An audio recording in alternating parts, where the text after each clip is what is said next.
Aujourd'hui, dans le café courtier, j'ai passé une grosse heure chez mon ami et collègue Hugo Langlois de Concilium. On a parlé de son cheminement, du danger du franc-parler, mais surtout des challenges technologiques qu'on vit présentement en assurance. Alors, prenez votre café et préparez-vous. On commence maintenant. Bienvenue dans le Café Courtier, le podcast qui réveille le monde du courtage. Un sujet à la fois. Entre confidence, réflexion et discussion franche. On brasse les idées comme on brasse un bon café. Avec passion, chaleur et parfois un peu de piquant. Installez-vous, c'est l'heure du café courtier.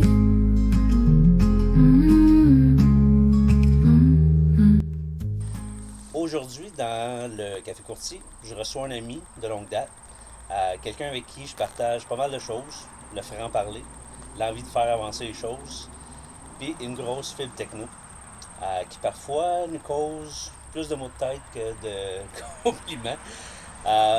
Il a touché un peu de tout dans l'assurance, le courtage, la souscription, proprio, directeur général, VP opération, bref, un gars qui a tout vu de l'industrie. Hugo Langlois, salut.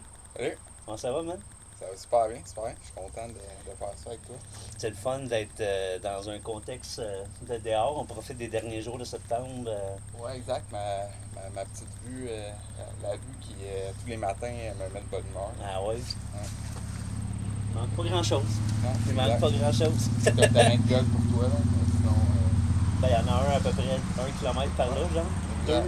2 kilomètres par là. Exact. Ben écoute, merci de me recevoir chez vous, c'est super le fun.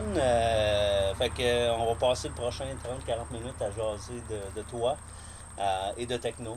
Puis écoute, si jamais on n'a pas assez de temps pour parler de techno, parce que c'est un gros sujet, je reviendrai et on fera un part 2. Je suis willing, il n'y a pas de trouble, mais oui, il y a vraiment beaucoup de choses à dire. Alright. On se connaît bien, mais évidemment, pas tout le monde te connaît.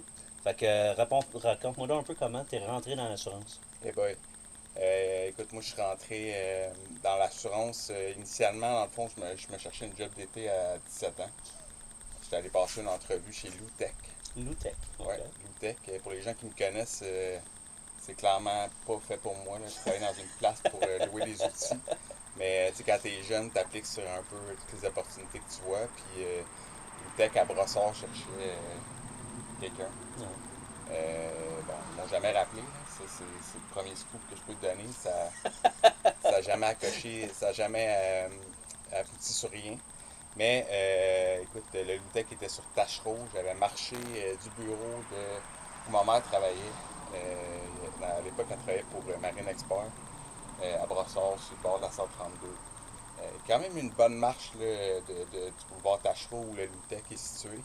Puis j'avais marché pour aller à mon entrevue, j'avais marché pour revenir au bureau. Puis ben, ma mère avait pas fini sa journée de travail, fait qu'elle m'a donné des petites tâches à faire. Là, de mémoire, là, je devais licher des enveloppes pour faire un mailing. Ça fait du sens avec C'est, les âges qu'on a, gérer des fax, puis Ouais, exact, exact. D'ailleurs, je pourrais en parler tantôt, là, mais c'est fou là, le chemin qu'on a fait au niveau des outils de travail qu'on a depuis que j'ai commencé. Mais c'est ça, fait que finalement, le patron d'une autre entreprise qui partageait les mêmes bureaux que celle où ma mère travaillait m'a vu, a décidé de demander à ma mère si je me cherchais pas une job d'été. Ça a commencé comme ça. J'ai commencé comme adjoint. Aujourd'hui, on appelle ça un adjoint technique. À l'époque, c'était juste adjoint, je me rappelle bien. Puis, bon, ma première journée de travail, ça a été justement de m'occuper du fax. Donc, j'allais ramasser les fax, je distribuais dans le bureau. Puis quand quelqu'un avait un fax envoyé vers la main, Hugo, j'accourais parce que j'étais vraiment très impliqué déjà au jour 1 de ma carrière. Tout le monde courait, puis j'allais chercher les fax, j'allais faxer, puis ça a duré peut-être 1 ou 2 journées avec cette tâche-là. Puis tout de suite, j'ai voulu savoir comment faire les certificats d'assurance. J'ai commencé à vouloir savoir comment émettre tous les documents, les notes de couverture, proposition, tout ça. Fait que dans cette entreprise-là, je suis devenu un peu le premier adjoint d'une longue série d'adjoints. Puis évidemment, c'est venu à être le modèle de l'entreprise, comme dans bien des entreprises aujourd'hui, là, un courtier, un adjoint, un courtier, un gestionnaire de compte, un adjoint. On n'a rien inventé, là. Je pense qu'on a suivi la vague de l'industrie, mais ouais, c'est ça. Fait que j'ai commencé comme adjoint, éventuellement devenu actionnaire de ce cabinet-là. J'étais actionnaire pendant 10 ans. Je l'ai dirigé pendant plusieurs années là, comme directeur de la expédition, vice-président. Puis après un certain temps, c'est comme devenu évident pour moi que j'avais appris tout ce que j'avais à apprendre dans cette entreprise-là. Ça évoluait pas nécessairement à la même vitesse que moi, puis je voulais voir d'autres choses, je voulais explorer d'autres choses. Fait que je suis parti, on a racheté mes actions, puis j'ai décidé de faire d'autres choses. J'ai parti un grossiste avec les gens de Groupe-Assure. On a parti Groupe-Assure Transport, maintenant qui a été intégré à Revo, mais à l'époque c'était une entité à part. On l'a parti. Fait que c'est des gens que j'avais rapaillés un peu de mon ancienne vie. Et que j'ai formé une équipe avec ça. On a travaillé un an ensemble pour mettre l'équipe en place, le processus en place, tout ça. Puis après un an, encore là, j'étais rendu pas mal à la fin de mon projet, donc je suis parti. Par la suite, je me suis promené un peu, j'ai fait des essais-erreurs. Et j'ai aussi éventuellement fait un break de 2 ans pour voyager, qui a été vraiment probablement une des meilleures décisions de ma vie. Puis suite à ce break-là, durant lequel j'ai quand même travaillé avec mes amis de Groupe-Assure Transport, mais dans un rôle qui était pas nécessairement mon rôle habituel. Puis finalement, j'ai rencontré Christian Foisy chez Concilium, qui est un jeune cabinet en pleine croissance, mais qui avait des défis à surmonter, évidemment. Comme tout cabinet, sa période de croissance était bien entamée, mais il y avait des choses à mettre en place, des structures, l'efficacité, aller chercher de la conformité, aller chercher tout ça. Fait que ça a été mon mandat des premières années. Puis là, Concilium, depuis que je suis là, grâce aux efforts de l'équipe, tout ça, ça l'a plus que doublé. Puis là, on est en mode croissance avec un nouvel investisseur. Ouais, je l'ai ça passé. Depuis l'année passée. Ouais. Fait que, on embarque dans un nouveau défi, une toute autre dynamique avec des joueurs différents, des interlocuteurs différents, des situations différentes à gérer. Puis, c'est sûr, c'est très motivant, très challengeant. Mais jusqu'à date, je dirais que ça va quand même bien. Là. Un gars qui a touché à tout. Un gars qui a aussi, un peu comme moi, je disais tantôt avant de commencer, on se ressemble de bien des côtés, mais un gars qui a un franc-parler. No bullshit attitude. Il aime la technologie, puis on va tout faire pour optimiser les processus, ça sert à rien d'attendre. Est-ce que tu dirais que de façon générale, ça t'a plus nui ou ça t'a aidé, cette espèce de caractère-là qui ressemble à moi, là, ceux qui me connaissent? La plupart des gens nous aiment, mais des fois on tombe sur du monde qui nous aime pas pantoute. Ouais. Fait que comment tu vois ce petit côté-là? Je dirais même pas que c'est du papier sablé, je trouve que c'est juste on est des gens driven dans un milieu conservateur. Mais des fois ça choque du monde quand t'as un peu trop d'ambition. Exact. En fait, c'est sûr que j'ai commencé tellement jeune. J'ai grandi dans un environnement qui était comme celui des années 90. C'était une gestion qui était quand même assez conservatrice, basée sur des critères qui étaient ceux des années passées, non nécessairement du futur. Puis moi, j'étais plus... d'emblée, j'avais une mentalité qui était beaucoup plus axée sur ce qui se passe aujourd'hui, l'humain, les technologies, être fair. Puis tu sais, j'ai pas de regrets par rapport à qui j'ai été, puis la drive que j'ai eue. Ultimement, je pense que ça m'a beaucoup mieux servi, ça m'a apporté beaucoup plus de positif que ça a pu m'amener de négatif. Est-ce qu'il y a eu des moments où j'ai manqué ma shot? Assurément. Est-ce qu'il y a des moments où ma drive m'a mis dans des situations que, aujourd'hui, avec le recul, je me dis, waouh, c'était peut-être pas nécessaire. T'as peut-être pas besoin d'aller jusque-là. Exactement. Ouais. Là, aujourd'hui, je pense que je suis rendu beaucoup plus modéré. Évidemment, la maturité, éventuellement, finit par faire son œuvre. Puis dans mon cas, ça s'est passé pas mal dans la deuxième moitié de la trentaine, là, où j'ai vécu des trucs un peu moins de fun. Puis plutôt que de me laisser abattre, j'ai décidé d'utiliser ça comme un tremplin pour devenir une meilleure personne. Tout en utilisant toujours mes forces. Je pense qu'ils sont toujours mes forces aujourd'hui. Mais peut-être de les utiliser d'une meilleure façon. Fait que, tu sais, oui, j'ai un caractère, je sais ce que je veux, mais aujourd'hui, peut-être que j'ai une meilleure façon de m'exprimer. Ouais. C'est un conseil peut-être que je donnerais à n'importe qui est dans notre situation. Là, c'est le fun d'avoir de la drive. Par contre, c'est sûr que plus t'es jeune, moins t'es outillé pour gérer cette drive-là. Ouais. Puis tu sais, en vieillissant, moi, il a fallu que je me cogne l'année une couple de fois là, pour finir par comprendre.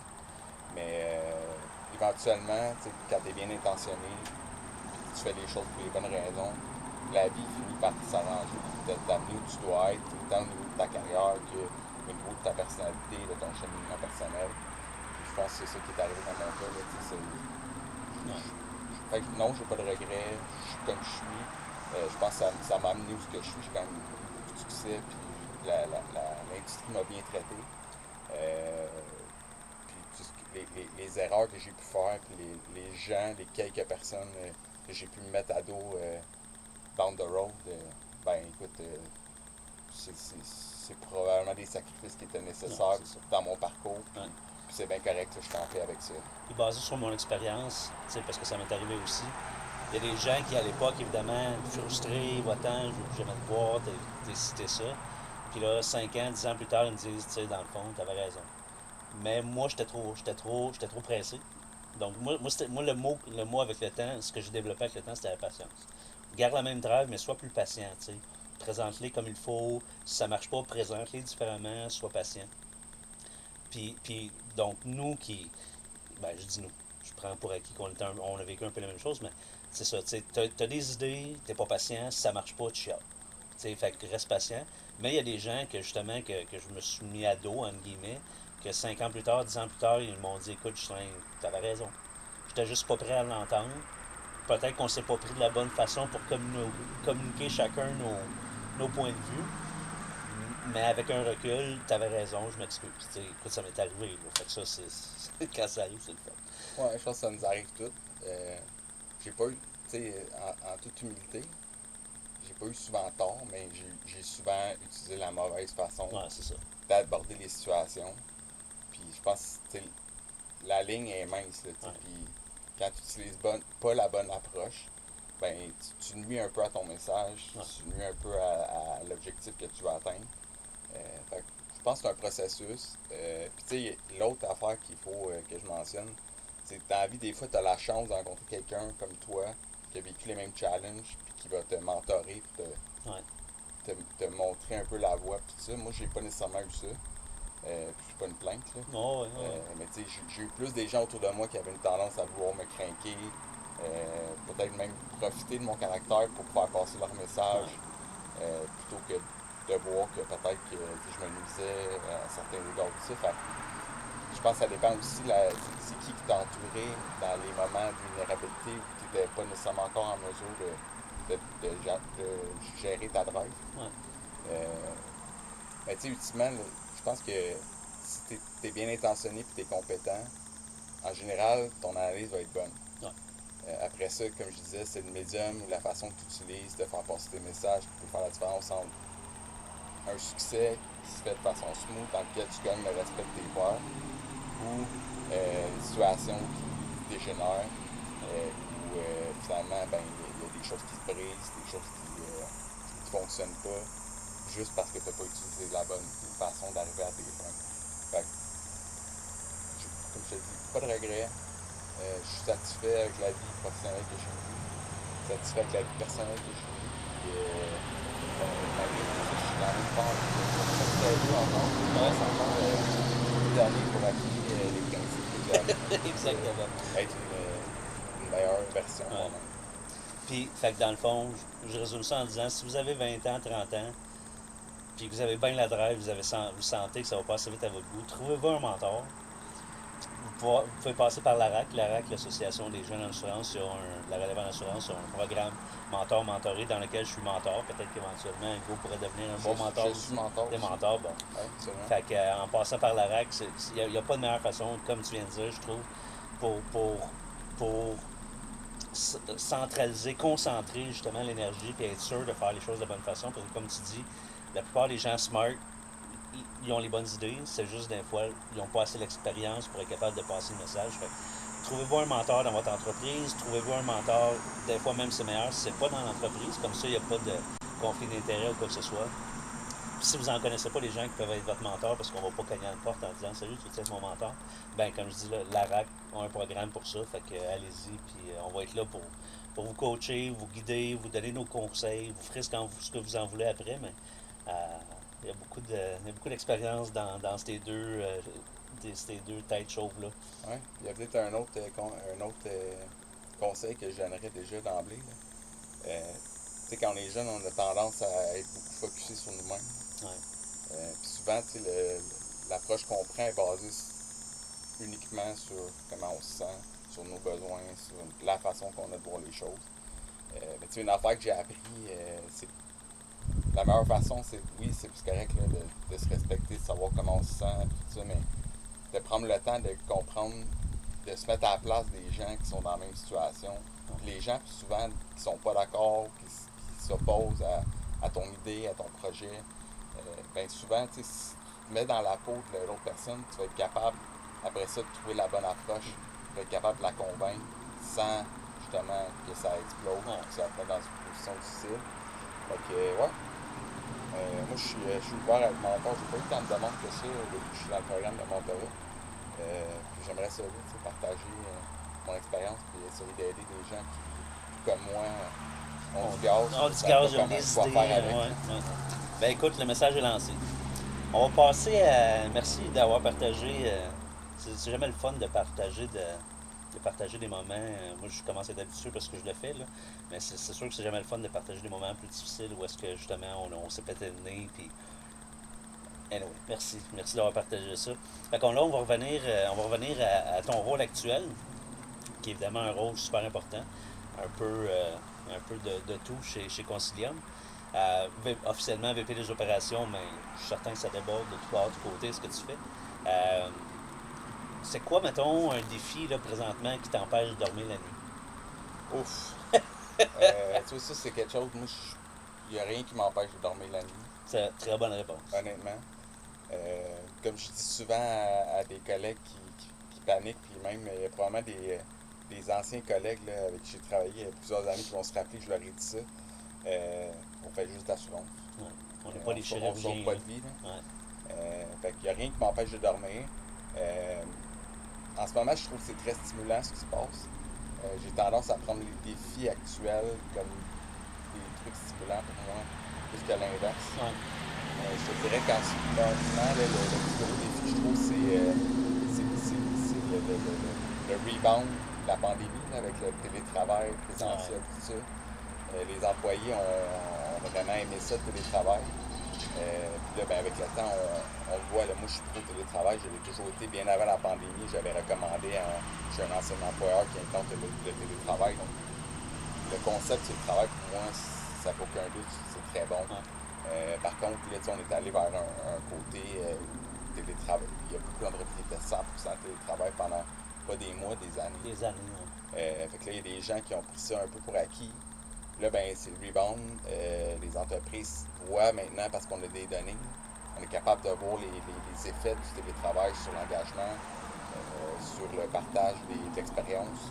Ça, c'est un des gros points. Là, on ne se rendait pas compte à l'époque, quand on était 5 jours par semaine au bureau, à quel point est-ce que tu entendais, les conversations que tu entendais de tes collègues, le fait de pouvoir juste te lever la tête par-dessus le paravent pour te poser une question à un collègue d'expérience. Tout ça, on a perdu ça, puis c'est pas vrai que malgré toutes les belles technologies qu'on a, comme on peut nommer tous les systèmes de communication, mais tu sais, c'est pas vrai qu'avec un appel Teams, c'était la même interaction que tu avais quand tu étais en personne. Fait que là, on essaye de trouver le juste milieu, moi, je trouve que le défi actuellement, il est humain. C'est l'humain le problème, entre guillemets. C'est l'humain qui a de la difficulté à trouver le juste milieu. La technologie est là, on a tous les outils dont on a besoin.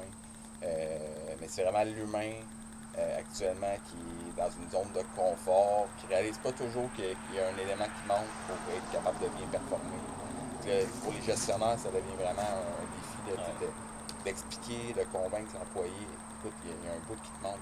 Je le vois là, dans la prestation de travail que tu fais, dans la manière que tu règles tes problèmes. Dans les écoutes d'appel que je fais, je vois qu'il te manque cet aspect-là. tu pourrais aller rechercher cet aspect-là en passant plus de temps avec des collègues d'expérience. Mais c'est difficile. Je t'avoue que c'est un défi qui est très difficile de ramener les gens. Évidemment, on ne veut pas perdre nos gens. Là, on est un peu moins dedans, mais il y a eu une grosse pénurie de main-d'œuvre post-pandémie. Puis on l'a tout vécu, là, que c'était rendu presque impossible d'embaucher des gens, encore moins des gens de qualité.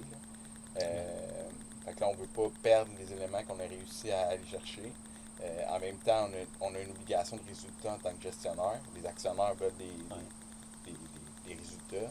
Puis là, ben, on cherche la bonne formule, le juste milieu, comme j'aime bien dire, ou la formule hybride, mais c'est 2 jours présentiel, 3 jours télétravail. Puis moi, je pense qu'il n'y a pas une formule qui est parfaite pour l'ensemble des employés.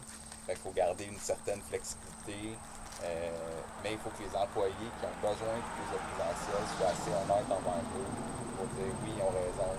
Ça, Il me manque tel élément, tel outil. J'arrive pas à performer parce qu'il me manque des trucs. Puis ces trucs-là qui me manquent, je peux aller les chercher en étant plus présent au bureau. Je te dirais que il y a un haut pourcentage d'employés en difficulté, que je vais dire, peut-être un gros mot, mais des employés qui auraient vraiment beaucoup à aller chercher d'amélioration.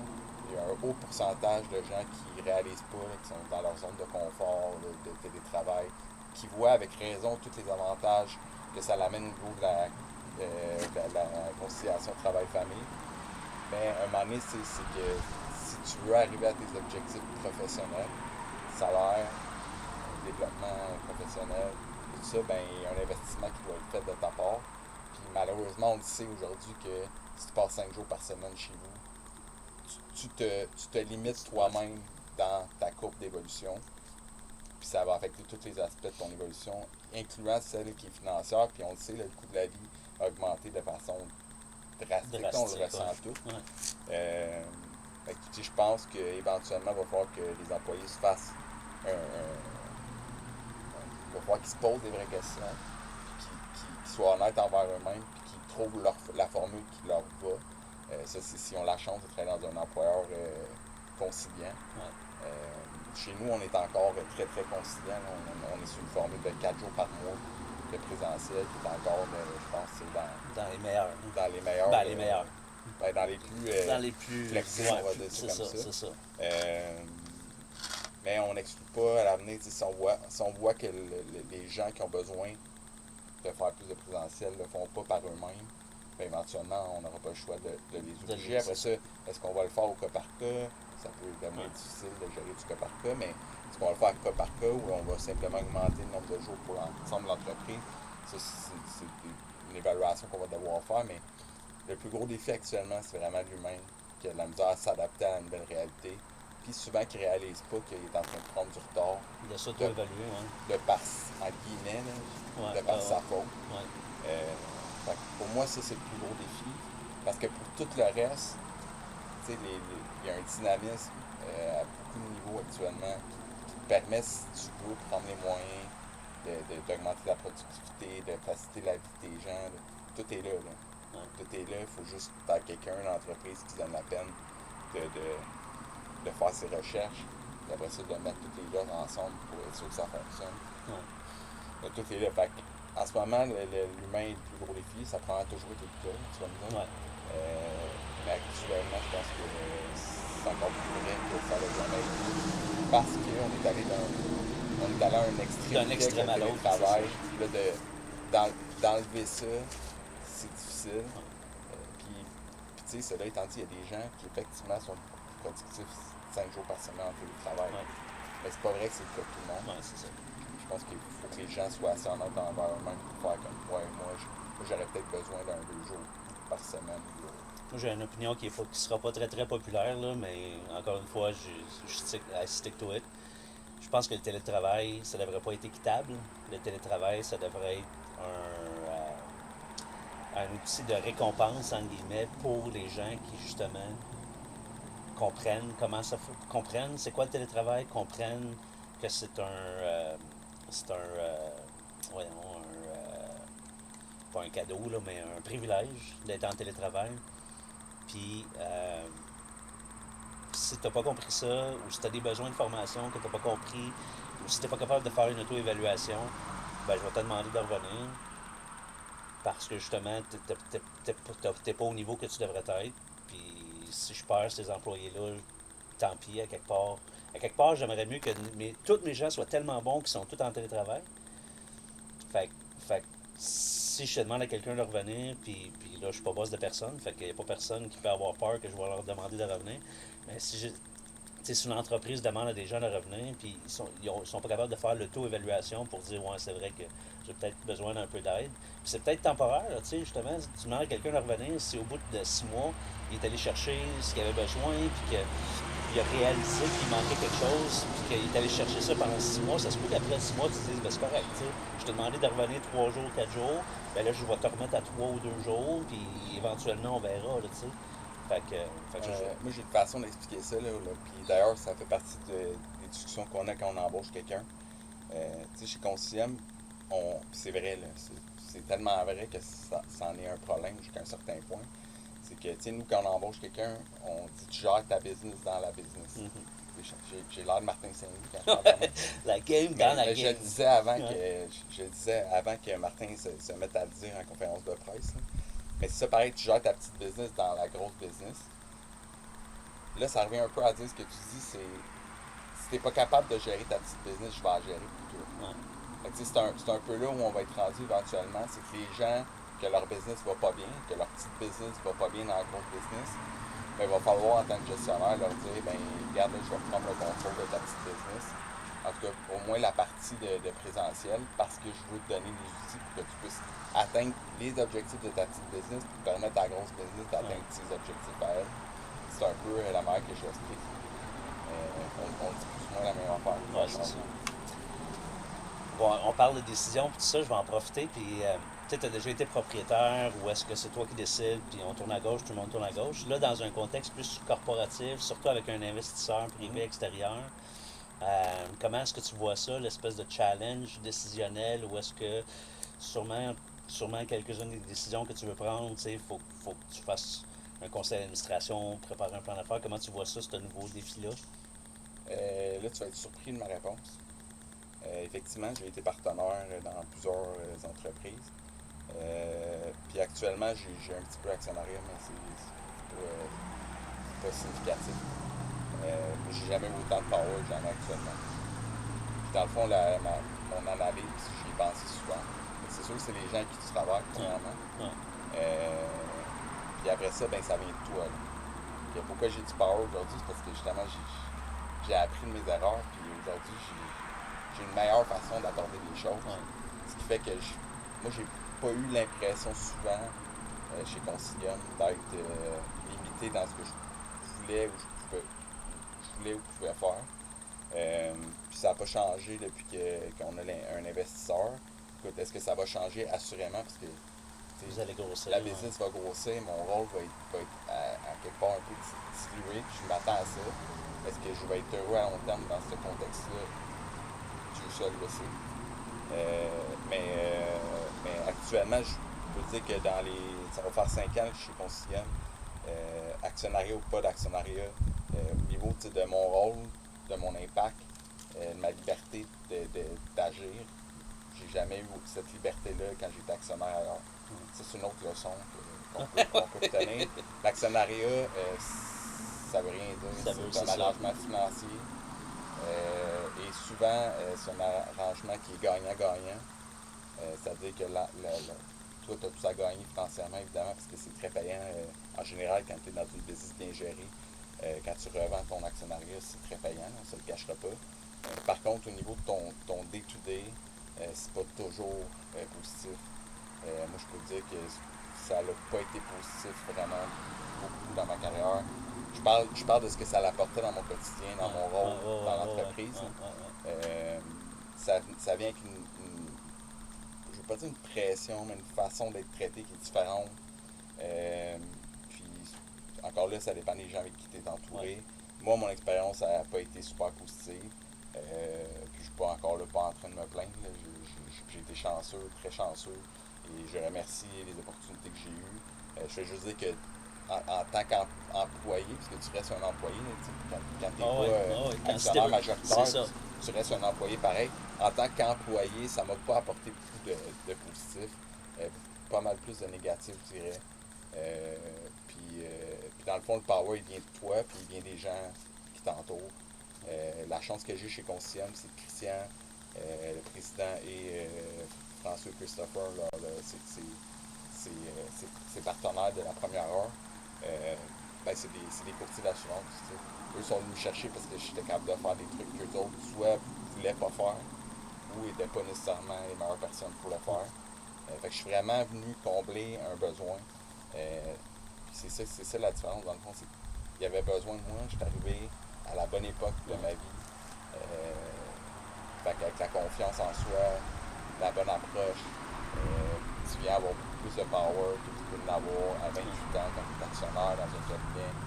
Puis finalement, tu ne contrôles pas grand-chose, que rien va à ta vitesse, tes idées sont plus ou moins considérées, on t'écoute pas. Fait que l'actionnariat, c'est une affaire que je souhaite à tout le monde parce que financièrement, c'est très intéressant. Mais c'est une erreur de penser que parce que tu as de l'actionnariat, peu importe le pourcentage, tu vas devenir quelqu'un avec plus de power, quelqu'un de plus important. Tu n'es pas plus important. L'importance que tu as, c'est l'impact que tu as sur les gens avec qui tu travailles. Puis c'est pas l'actionnariat ou un titre qui va te donner ça, c'est ta façon d'agir, c'est les idées que tu apportes, c'est what you bring to the table.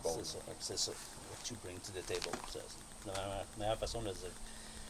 Après les humains, un autre gros challenge des 5-10 dernières années, mais on dirait encore plus dernièrement parce qu'on a tellement de rattrapage à faire, c'est au niveau technologique. Fait que présentement, mettons, c'est quoi tes plus grandes frustrations par rapport à la technologie? Moi, la mienne, c'est que le logiciel numéro 1 au Canada, je ne dirais pas qu'ils ont le monopole, mais quasiment, a été construit pour des agents d'assurance aux États-Unis. Ça n'a pas été construit pour ici. Les formulaires ne sont pas bons pour le Canada. La tarification directe, on ne l'a pas au Canada parce qu'au Canada, c'est pas comme ça. Bref, le logiciel qu'on a, il est écœurant aux États-Unis, mais on l'utilise peut-être à 30-40% de sa capacité au Canada. Fait que là, après ça, il faut aller chercher plein d'autres outils autour puis essayer de patcher ça. Ça, c'est ma plus grosse frustration. Que présentement, là, il n'y a pas de vrais outils que tu peux utiliser pour à peu près faire tout. T'sais, c'est sûr que c'est un peu un rêve là, de penser qu'un outil peut tout faire. Mais moi, la plus grosse frustration, c'est ça. Que le logiciel, c'est pas le bon logiciel pour le Canada. Toi, c'est quoi tes frustrations par rapport à la technologie présentement? Ben, là, on va avoir notre première argumentation. Mais tant mieux, c'est pour ça que... Moi, j'ai appris à l'aimer, le logiciel en question. Parce que, dans le fond, tu as deux choix. Là. Tu prends ce qu'il y a, puis tu t'adaptes, puis tu make the best of it. Ou tu le prends par défaut, tu passes le temps que tu as à travailler avec, à chialer après. Moi, j'ai décidé de prendre l'approche où je le prends avec ses qualités et ses défauts, puis il y a quand même beaucoup de qualités. De plus en plus d'ailleurs, parce qu'ils font quand même des mises à jour régulières. Actuellement, le problème, puis c'est drôle parce que tu parlais du pourcentage, tu disais 30%, moi je dirais plus 50% pour la majorité des cabinets, mais par leur faute, parce qu'il y a beaucoup de cabinets qui tardent à implanter les nouveaux features, à utiliser, pour ceux qui travaillent dans l'industrie, la version browser du système, qui vient avec un paquet de nouveautés vraiment chouettes, puis vraiment aidantes dans le quotidien du courtier. Moi, j'ai jamais hésité, je suis allé direct dedans en me disant, on va dealer avec les problèmes. Finalement, c'est une super bonne décision parce que les problèmes, il n'y en a à peu près pas eu. Puis les nouveautés, ce qu'ils rajoutent dans cet outil-là ont été très aidants. Il m'a même inspiré d'autres outils pour venir complémenter justement ce que tu disais. Ce qui est le fun avec cet outil-là, évidemment, c'est qu'il est ouvert. Donc, on peut intégrer des choses, ce qui n'est pas le cas de tous les systèmes, encore aujourd'hui. Fait que ça, tu sais, oui, il y a le défaut d'avoir été pensé aux États-Unis, peut-être pas pour des besoins canadiens, mais ça reste que la réalité d'un courtier d'assurance aux États-Unis et au Canada, pour la plupart, ça se ressemble quand même. Est-ce qu'il est parfait? Il n'est pas parfait. Est-ce qu'ils sont assez rapides à faire les ajustements? Ils ne sont pas assez rapides, puis je leur dis, moi je collabore régulièrement avec ce fournisseur-là. parce que j'ai décidé de faire partie de la Ouais. solution et pas du problème. Donc, je travaille avec eux sur certains projets. Puis, écoute, je t'avoue, puis ils savent, là, je leur ai dit, moi, je trouve que c'est très, très long de faire des changements. Arriver avec les updates, les mises à jour, puis corriger les problématiques, c'est beaucoup trop long. Puis là, c'est à eux à voir pourquoi c'est trop long. Mais par contre, ils sont à l'écoute. Ils ont toutes les corrections que je leur ai demandé de faire, ils ont fini par les faire. Ça a été long, mais ils ont fini par les faire. Fait qu'il y a quand même, je trouve, une ouverture d'esprit. Puis il y a plein d'entreprises vraiment dynamiques qui gravitent autour de ce système-là. Fait que si tu choisis les bons partenaires, je pense qu'il y a moyen finalement d'avoir un système qui fait tout ce que tu as besoin qu'il fasse. Oui, ça va te prendre des systèmes qui tournent autour, que tu vas intégrer, tout ça. Mais ultimement, je pense que on est dans une position aujourd'hui où on peut, si on est prêt à faire les investissements en temps et en argent, on est capable d'avoir un système qui est capable de faire pas mal tout, qui est intégré. Mais ça demande de l'argent, ça demande du temps, ça demande quelqu'un à l'interne qui est prêt à se passionner là-dedans, puis à faire la job, parce que c'est quand même un travail exhaustif. Puis de la patience. Ce que malgré mes 50 ans, je manque encore un petit Ben oui, peu. c'est ça. C'est ce que je remarque. Mais écoute, t'as tellement raison, pour avoir été à AppliedNet les 2 dernières années, il y a des centaines et des centaines de compagnies justement qui sont autour, qui sont intégrées, qui offrent des services connexes, tout ça. Fait que t'as raison. Tu sais, dans le fond, je savais que t'allais être pauvre, fait que j'ai comme fait une introduction un peu contre, là. Mais c'est pas parfait, là. M'a le nommé, là, c'est Applied System, le système c'est Epic. Puis c'est pas pour rien que c'est numéro 1. C'est pas pour rien qu'Intact est numéro 1. Les gens ont tendance à. C'est facile de chialer contre Intact, mais c'est pas pour rien qu'ils sont numéro 1. Ils font plein de choses bien. Puis Applied et leur système Epic font aussi plein de choses bien. Fait que. Puis là, si tu veux voir l'avantage, tu sais, là, on dirait que je travaille pour Applied, mais c'est pas le cas du tout. Mais tu vois un avantage. Moi, en tout cas, comme gestionnaire, comme décideur, je vois des avantages au fait que il y a un paquet d'affaires, dans le fond, que c'est pas Applied qui contrôle. Ouais. C'est que là, tu peux faire affaire avec ton fournisseur du Québec, puis tu lui dis, comme j'ai fait avec un fournisseur, tu le challenges en lui disant, moi, j'ai besoin que ça fasse ça, es-tu capable? Ouais. Oui, t'es capable. Quand? Si c'est capable de le faire, t'es capable de me le démontrer, c'est où que je chine. Ouais. Tu pourrais pas faire ça si c'était tout intégré dans Applied. C'est ça. Ça serait, regarde, on arrive avec ça, tu le prends comme tu veux. Ouais. Là, au moins, t'as la chance de faire affaire avec des fournisseurs, puis d'encourager aussi des fournisseurs Locaux, du Québec ouais. qui interagissent super bien avec ce système-là.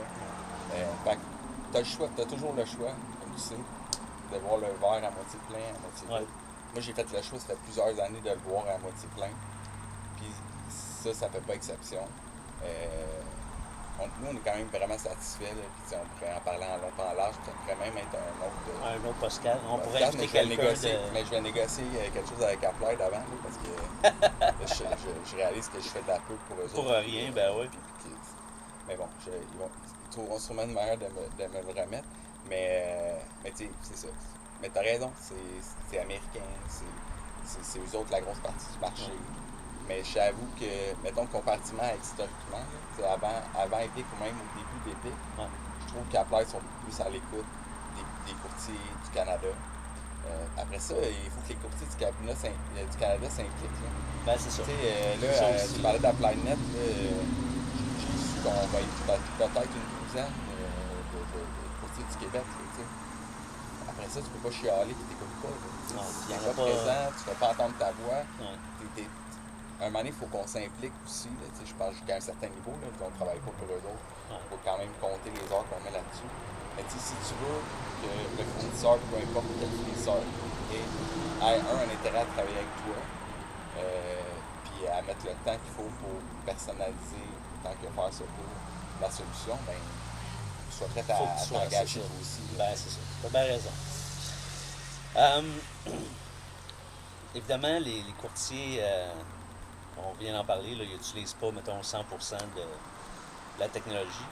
Est-ce que là, je sais que c'est une grosse partie de ce que tu as fait dans les 5 dernières années, l'automatisation, automatiser les choses. On ne sera jamais 100% automatisé, on ne sera jamais des robots, puis je sais aussi qu'on ne sera jamais remplacé par l'intelligence artificielle parce que c'est pas pour rien qu'il y a des courtiers et des agents, parce que les gens veulent parler à des courtiers. Euh, Comment, mettons, sur 100%, là, t'es là où tu veux être, presque tout ce que tu peux automatiser est automatisé. Toute la job plate qui ne nécessite pas de permis est pour presque tout automatisé. Tu utilises l'intelligence artificielle pour aller chercher de l'information ici et là quand tu en as besoin. Mettons, sur une échelle de 0 à 100, où est-ce que tu penses que tu te situes en termes de l'utilisation de la technologie versus où tu veux être ou versus où tu rêves le soir? Tu dis que tu dors bien le soir, là, fait que quand tu dors et que tu rêves à le jour où le cabinet va être parfait, là, d'après toi, t'es où à peu près? Ben, pas plus que 20%. Oh my god! Mais honnêtement, c'est normal parce que ça Ouais. fait juste. Ça va faire 2 ans qu'on est dans Epic, Ouais. en novembre. Avant d'avoir Epic, il n'y a rien qui était possible. Ouais. Nous, avant, on était dans TAM, un vieux système qui ne s'intégrait pas à Crane. À rien, c'est ça. Fait que, tu sais, moi, je te dis, j'ai mangé mon frein pendant les 2-3 premières années que j'étais chez Concilium. J'attendais d'avoir la possibilité de Ouais. pouvoir travailler sur ce fameux projet technologique-là. Fait que ça fait 2 ans. Je te dirais qu'en 2 ans, on est passé, encore là, en toute humilité, je pense qu'on est passé de retardateur à. Je pense qu'on est un petit peu en avant de la parade maintenant. Ah ouais, définitivement. Définitivement. Puis ça a été des gros investissements en argent, Ouais. mais qui vont être rentables, qui sont déjà rentables. Puis c'est ça la beauté de la technologie. Puis c'est ça qu'il faut que les gens comprennent. C'est que, oui, il y a un gros coût d'acquisition, d'implantation, mais après ça, tu rentabilises tellement vite parce que, dans le fond, le but, c'est pas de remplacer les humains.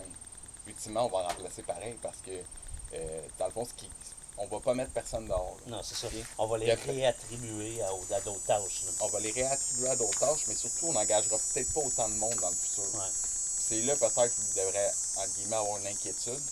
C'est pas vrai qu'on va avoir besoin d'autant de monde pour faire le même travail dans le futur. Ouais. C'est déjà pas le cas.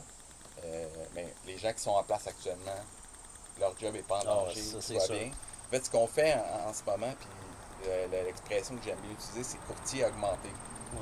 C'est que dans le fond, on vient permettre aux courtiers de faire plus de dossiers, de passer plus de temps avec ses clients, de faire plus de ce que le courtier devrait faire. Donc, toutes les tâches à valeur ajoutée, toutes les tâches qui donnent de la valeur autant à l'entreprise qu'au bout du courtier.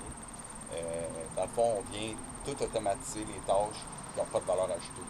Donc, on vient l'aider, le courtier, à faire son travail à tous les niveaux possibles. Donc, si c'est une tâche qu'on est possible d'automatiser, ben on trouve une façon de l'automatiser. C'est ce qu'on fait jusqu'à maintenant. Moi, j'ai une liste là, avec des priorités. J'ai ma liste de tous les trucs que je vais automatiser, puis je vais une étape par une étape. Puis jusqu'à date, là, je te dis 20%, mais c'est pas négatif. Là, on est à zéro. C'est ça, c'est ça, même pas 2 ans. Ouais. Fait que, 20% c'est bon, puis 20% c'est parce que moi j'ai plein d'idées déjà de où on devrait s'en aller, qu'est-ce qu'on devrait faire. Fait que je dis 20%, mais c'est pas du tout négatif. Je suis très fier du parcours qu'on a fait jusqu'à date. Puis je suis très excité par les autres trucs qui s'en viennent. Puis il y a déjà des trucs sur lesquels on travaille qui vont être vraiment, vraiment chouettes. Puis ça facilite la tâche de tout le monde. J'ai parlé du courtier parce que je veux pas le courtier, c'est lui qui amène la business. Là. C'est lui qui est payé le plus cher aussi. Fait que tu veux pas qu'il perde son temps à faire des tâches répétitives, puis des tâches. Puis souvent, le courtier, ce qu'il aime faire, c'est justement ce qui peut pas être automatisé, puis ce qu'il aime pas faire, c'est ce qui peut être automatisé. Fait que, tant mieux, en théorie, que le courtier va être content d'avoir moins à faire ça, s'il peut faire plus de ça, tu sais. Exact. Mais ça, c'est comme l'affaire évidente que tout le monde va te parler, le courtier. Mais tu sais, les adjointes, là, ils vont encore avoir une job, mais ils vont avoir pas mal moins de tâches plates et hyper répétitives à faire. Tu sais, dernièrement, on a fait une acquisition. Il y avait des corrections à aller faire parce que quand on a importé le volume du courtier dans notre système, il y avait plein d'erreurs dans les données parce que le format dans le système d'origine n'était pas le même format que dans notre Epic. Ben, ça marchait pas, là, ça faisait un problème dans Epic. Là, il a fallu embaucher quelqu'un, faire la correction un par un. C'est plate. Ouais. C'est vraiment plate à faire. Si on n'avait pas engagé cette personne-là, qui est un jeune étudiant, ben, c'est un adjoint, un membre de notre équipe d'adjoints qui sont capables de faire bien des tâches beaucoup plus à valeur valeur ajoutée que ça, qui aurait été pris pour le faire. Et là, avec l'automatisation, c'est qu'on vient avec des robots qui peuvent tout faire ça. Tu as juste à lui dire qu'est-ce qu'il a à faire, il va le faire dans un délai super court et à un coût soit équivalent ou moins élevé que si tu avais payé un être humain pour le faire. C'est ça. Fait que, effectivement, ça fait juste, c'est win-win à tous les niveaux. Là où tu as raison, c'est qu'on ne remplacera pas les courtiers parce que peu importe l'intelligence artificielle que tu vas avoir, surtout au commercial, puis là, je ne suis pas en train de dénigrer la des particuliers, mais ça reste que c'est deux réalités complètement différentes. Au commercial, il y a tellement de fine-tuning, de détails à regarder, à analyser. Tu aurais beau d'avoir la meilleure intelligence artificielle au monde, elle ne pensera pas à tout. Ouais. Tu ne peux pas mettre la responsabilité de la sécurité financière d'un client 100% dans les mains d'une IA, ça serait irresponsable. Fait que les courtiers vont continuer à avoir un travail, c'est juste qu'il y a une partie de leur travail d'analyse, de collecte de données, qui va être faite par une intelligence artificielle ou tout autre outil technologique, qui va faire en sorte finalement que le courtier va faire les tâches qu'il aime faire. Il va pouvoir en gérer plus, donc plus de dossiers, plus de revenus pour l'entreprise, plus de revenus pour le courtier. Donc, il n'y a personne qui perd là-dedans. Non. Ceux qui perdent, c'est possiblement ceux qui sont probablement pas très nombreux, qui ont aujourd'hui 14 ans, et qui se disent « Moi, je voulais travailler en assurance. » Ben, il y aurait peut-être moins de débouchés. Ouais. En même temps, on est encore dans une période où les baby boomers n'ont pas fini de prendre leur retraite. Fait que quand tous ces gens-là vont prendre leur retraite, puis il en manque du monde. Fait que, dans le fond, peut-être que le petit gars de 14 ans ou la petite fille de 14 ans va trouver une job, mais je comprends que ça va pas, le nombre d'employés va pas continuer d'augmenter. À un moment donné, ça va se stabiliser. Le volume va continuer d'augmenter, mais le nombre d'employés va se stabiliser. Puis, Avec les entreprises n'ont pas le choix de dire qu'ils doivent faire plus avec moins. ouais. Pour plein de raisons, mais notamment parce qu'il y a une pénurie de main-d'œuvre qui est réelle. Ouais. Fait que, dans le fond, cette solution-là répond à un besoin qu'on a actuellement. C'est pas comme si l'intelligence artificielle est arrivée à un moment où on a des ressources humaines à plus savoir quoi en faire. Le timing de l'arrivée de cette technologie-là est parfait avec le cycle dans lequel on est au niveau des ressources humaines. Tu parlais tantôt de ta liste de priorités. Évidemment, on a tout ça. Sans rentrer dans les détails, là, à moins que ce soit évident et que tout le monde a ça dans leur liste. C'est quoi qui est pour toi le plus important, là, la priority number one, ou le plus gros morceau? C'est peut-être pas la priorité numéro un, parce que la priorité numéro un, c'est peut-être une petite affaire, mais c'est quoi le plus gros morceau là, que tu as hâte au niveau technologique qui soit adressé, ou qui soit corrigé, ou qui soit... Écoute, c'est dur de répondre à la question parce qu'il y a beaucoup de choses qui ont été adressées dans la dernière année. Le reporting était vraiment problématique, là, en tout cas chez nous. Moi, j'ai travaillé, puis c'est pas la faute de personne, mais avec le système qu'on avait, tout ça, j'ai fait de la gestion avec très peu de données. Mes données n'étaient pas toujours fiables. Fait que, en tant que gestionnaire, si tu n'es pas capable d'avoir les bonnes données pour prendre les bonnes décisions, ben, ça devient un peu difficile, puis tu peux juste te rabattre sur ton instinct, qui n'est pas toujours 100% fiable. Mais tu vois, ça, c'est une affaire qui a été adressée de belle façon, je dirais. C'est pas parfait, mais de belle façon, qui s'est grandement améliorée dans les nouvelles versions d'Epic. Donc là, on a des données là, pour travailler. Là. On est capable de voir qui travaille, qui fait le plus de tâches. On a du qualitatif, mais avec lequel on peut aussi aller chercher qualifier du quantitatif pour faire du qualitatif.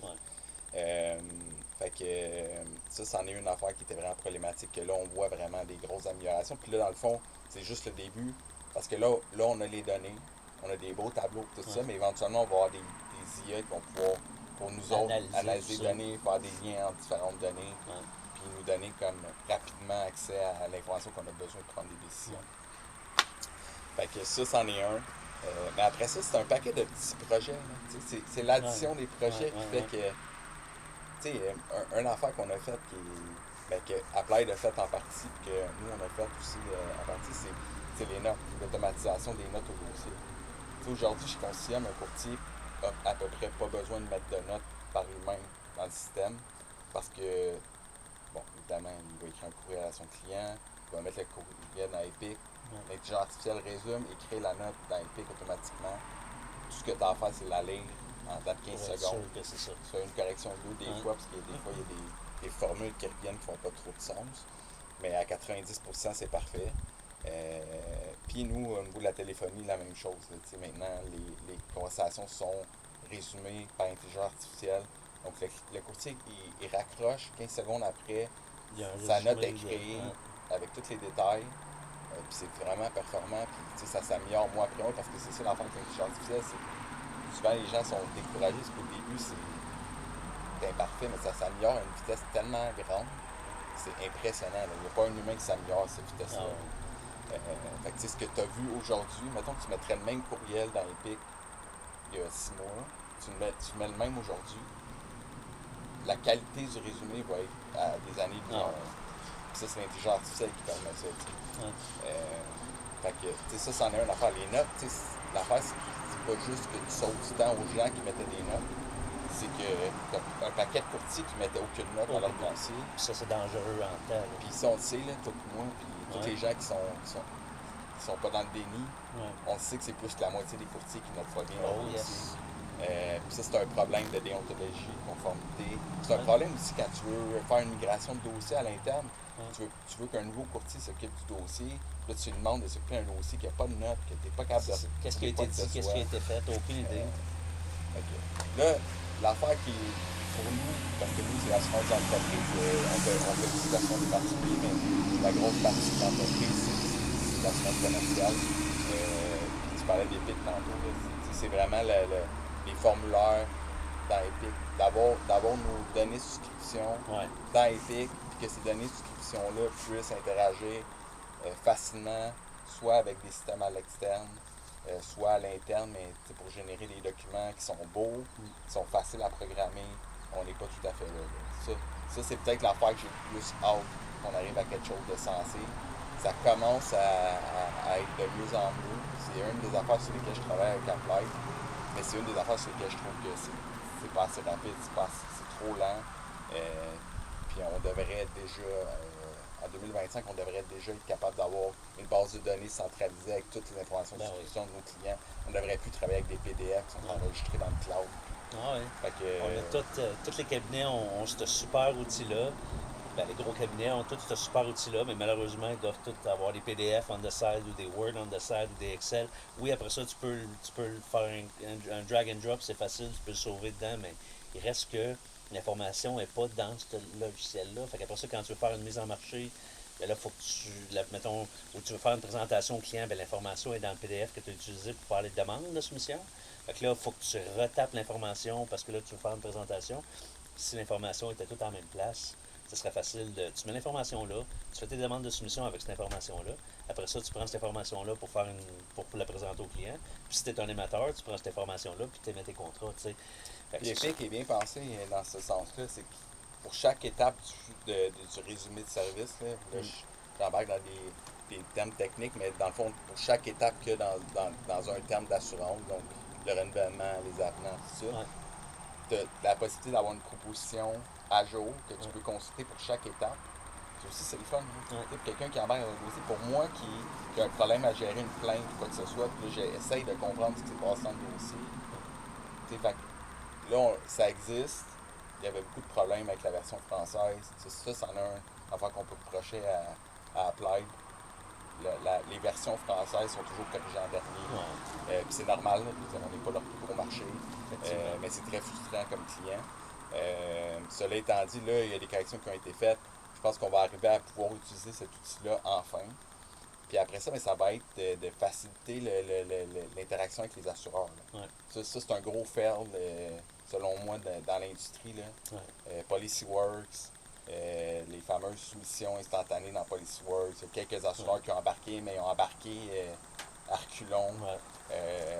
Fait que, cette facilité-là d'avoir des soumissions pour des petites business, des entreprises qui sont plus facilement analysables, je peux dire, parce qu'il n'y a pas autant de critères à analyser tout ça. Ça, je pense que c'est un gros fail. Là, actuellement, les assureurs sont encore un peu tous concentrés chacun de leur bord avec leur portail. Puis, ben, ça l'aide pas les courtiers, ça l'aide pas les cabinets de courtage à compétitionner, notamment avec les directs.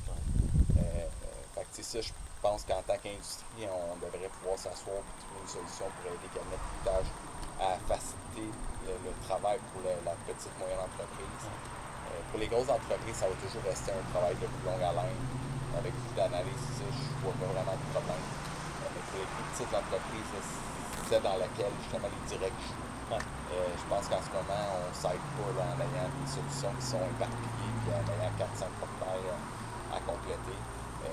Ça, je pense que s'il y a une affaire sur laquelle l'industrie en général devrait se concentrer, c'est peut-être ça. Je pense que ça, c'est vraiment, entre guillemets, un problème d'assureur, parce qu'aux États-Unis, la tarification en temps réel est là. Je sais pas c'est quoi les statistiques, c'est 80% ou 50% des assureurs qui le font. Le real-time rating, là, aux États-Unis, ça fonctionne. Fait que c'est vraiment les assureurs canadiens qui ont possiblement décidé de ne pas le faire. Puis là, pour vrai, je vais. Tantôt c'était juste pour te piquer un peu, là, que je disais que j'étais un peu contre Epic. Mais là, je vais le dire pour vrai. Là, je vais parler en mal des assureurs dans le sens où pendant longtemps, tu sais, quand on était, mettons, il y a 10 ans, où est-ce qu'on était vraiment technologiquement très en retard, on allait au congrès du RCCOQ, dans n'importe quel congrès, puis là, les assureurs disaient « Ah, vous avez juste à faire du catch-up technologique, puis on va vous aider, puis vous allez rattraper les directs. » Puis c'était le même speech après à tous les ans. Investissez dans la technologie, on va vous aider, vous allez rattraper, investissez. On est là. Puis on a toute la technologie inimaginable pour pouvoir faire exactement ce que tu dis, puis les assureurs ils disent « Ah ben non, moi je suis pas prêt. » Comment ça t'es pas prêt? Comment ça t'es pas prêt? T'as un portail, fait que ça veut dire que tu l'as la connectivité, là. Ça veut dire que c'est une décision qu'ils ont prise de ne pas se connecter avec Epic. C'est pas parce qu'ils sont pas prêts. C'est pas parce que les données sont pas disponibles. C'est pas parce que la tarification n'est pas disponible. Ils ont décidé volontairement, puis ils le font aux États-Unis. Fait qu'ils ont décidé volontairement de ne pas le faire. Fait que là, ça va être à nous autres, aux courtiers, de m'emmener, de dire, bon ben, les assureurs qui veulent le faire, là, ben faites-le. Puis on va vous favoriser au détriment des autres. Parce que c'est comme la seule façon, je pense, de pousser les assureurs à le faire. Ce qui est fascinant, c'est que les cabinets de courtage sont allés vers toutes plus ou moins la même solution. Ouais. Les assureurs aussi sont en majorité allés vers une solution. Une solution, Fait que, ça serait pas si compliqué que ça, là, que les deux solutions se parlent. Après ça prend une volonté. J'ai eu des discussions avec des assureurs plus gros, disons, à ce sujet dans les dernières années. Ils ont leurs raisons pour garder les choses séparées. Puis, je veux dire, ultimement, on n'a pas le choix de respecter ces décisions-là. Cet assureur-là, pour ne pas nommer qui est intact, a quand même écouté et a mis en place des trucs pour faciliter le travail dans leur portail, chose que n'a pas nécessairement tous les assureurs. Maintenant, on prend un PDF, tout se peuple automatiquement dans leur portail. Et c'est quand même très aidant. Tu peux générer ta proposition à partir de ton système. Prends ton PDF, swipe-le dans le système d'intact, puis ça se peut. Ça, c'est une solution, on va dire intermédiaire, mais qui fait du sens. C'est pas parfait, mais ça nous aide quand même, ça nous sauve quand même beaucoup de temps. Maintenant, est-ce que tous les assureurs peuvent arriver au minimum avec une solution comme celle-là? Ça serait apprécié parce qu'effectivement, tu as raison, je me rappelle très bien de l'époque où c'était dans la cour des cabinets de courtage d'investir en technologie. Puis tu as raison quand tu dis que là, on l'a, la majorité des cabinets l'ont, ont tout ce qu'il faut. En plus, on s'est tous enlignés plus ou moins sur le même système, à part quelques exceptions. Fait que, ça serait pas compliqué là, avec la volonté d'arriver à mettre quelque chose sur place qui fasse du sens. Il y a même des entreprises plus petites comme Quoty en Ontario qui veulent juste faire ça. Dans le fond, ils veulent faire un rater pour aider les courtiers à aller chercher les petites soumissions, les trucs faciles, là, pour lesquels on se bat contre Allstate, puis Beneva, puis Desjardins, puis tout ça. Il y en a des compagnies qui veulent nous aider si, mettons, travailler avec Epic, c'est trop compliqué. Fait qu'en bout de ligne, ça revient à, qu'est-ce qu'on peut faire maintenant pour pousser les assureurs à embarquer dans le jeu. Je sais pas. Je parle pas aux assureurs. Je suis certain qu'ils m'aiment pas parce que je suis souvent contre eux autres, mais je pense que le prochain challenge technologique va être d'embarquer tout le monde là-dedans. Puis je comprends que le plus gros assureur qui a le plus gros part de marché a le plus à perdre. S'ils facilitent la mise en marché, tous leurs dossiers vont être mis en marché. Je le comprends, ça. Mais est-ce que à ce moment-là, ça ne crée pas une opportunité pour tous les autres assureurs de dire, regarde, nous, on va embarquer dans le jeu, là. Puis si vous avez une soumission en 30 secondes chez nous, peut-être que vous n'attendrez pas la réponse de l'autre côté. Anyway, je ne sais pas c'est quoi la solution. C'est ni toi ni moi qui va régler le problème. Non. Mais je pense que la discussion est ouverte depuis longtemps. Comme je te dis, je pense que c'est à chaque assureur à voir qu'est-ce qu'ils veulent faire. En ce moment, les assureurs sont très agressifs. Ouais. On est dans un marché mou.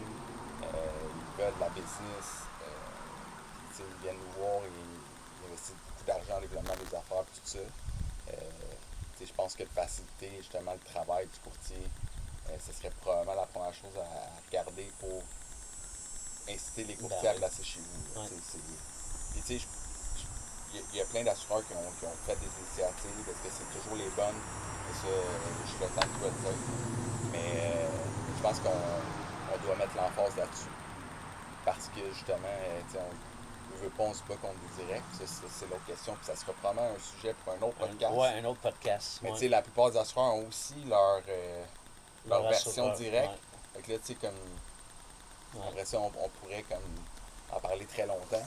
Mais bref, voilà. Fait que ça fait le tour de toutes les questions que j'avais. En fait, j'en ai pas posé, j'avais 15 questions, je n'ai posé à peu près 8 parce qu'on répondait à toutes les questions en même temps. Merci de t'avoir prêté au jeu, merci d'avoir pris le temps de parler de toi, de ton expérience, de tes défis chez Concilium, à quel point tu es sur ton X présentement. Puis Concilium est en croissance, fait que si vous cherchez une job ou si vous êtes à vendre, je suis certain que Hugo serait bien content d'aller vous rencontrer. Je suis sur les réseaux sociaux, facile à trouver. Hugo Langlois. Juste m'envoyer un petit DM, puis effectivement, on est en croissance. Les coordonnées de Hugo vont être probablement dans la description, là, que ce soit sur Instagram, YouTube, peu importe. Fait que n'hésitez pas à communiquer avec Hugo. Si vous ne trouvez pas, communiquer avec moi, je vais vous mettre en contact avec lui. Et puis d'ici là, on va continuer toutes les deux à pousser pour que la technologie continue d'avancer, puis essayer de faciliter la vie, dans le fond, des gens pour que l'assurance arrive au 21e siècle. Oui, puis que l'assurance reste un domaine cool de travailler aussi. Effectivement. On n'en parle pas souvent, mais il y a une nouvelle génération qui s'en vient. Là, puis eux, si t'es pas ça à la coche au niveau technologique, ça se peut que tu passes tout droit. Là. Exactement. All right. Ben, merci encore. Merci à toi. Salut. Alors voilà, c'est tout. Merci d'être resté jusqu'à la fin. Je sais que c'était long, mais ça valait vraiment la peine. Quelle belle personne, Hugo, puis quelle belle expérience. Alors, si vous voulez en savoir plus, je vais mettre plus d'informations sur Hugo dans les commentaires. Évidemment, comme toujours, laissez vos commentaires. Devenez membre, pas membre, mais suivez la page pour être sûr d'avoir des avis quand les prochaines vidéos vont sortir. Partagez avec vos amis. Plus il y a de monde qui suit le Café Courtier, plus il y aura de visibilité, plus ce sera facile pour moi d'inviter des gens à venir jaser. Alors voilà, merci beaucoup encore et à bientôt. C'est la fin du Café Courtier, le podcast qui révèle le monde du courtage, un sujet à la fois.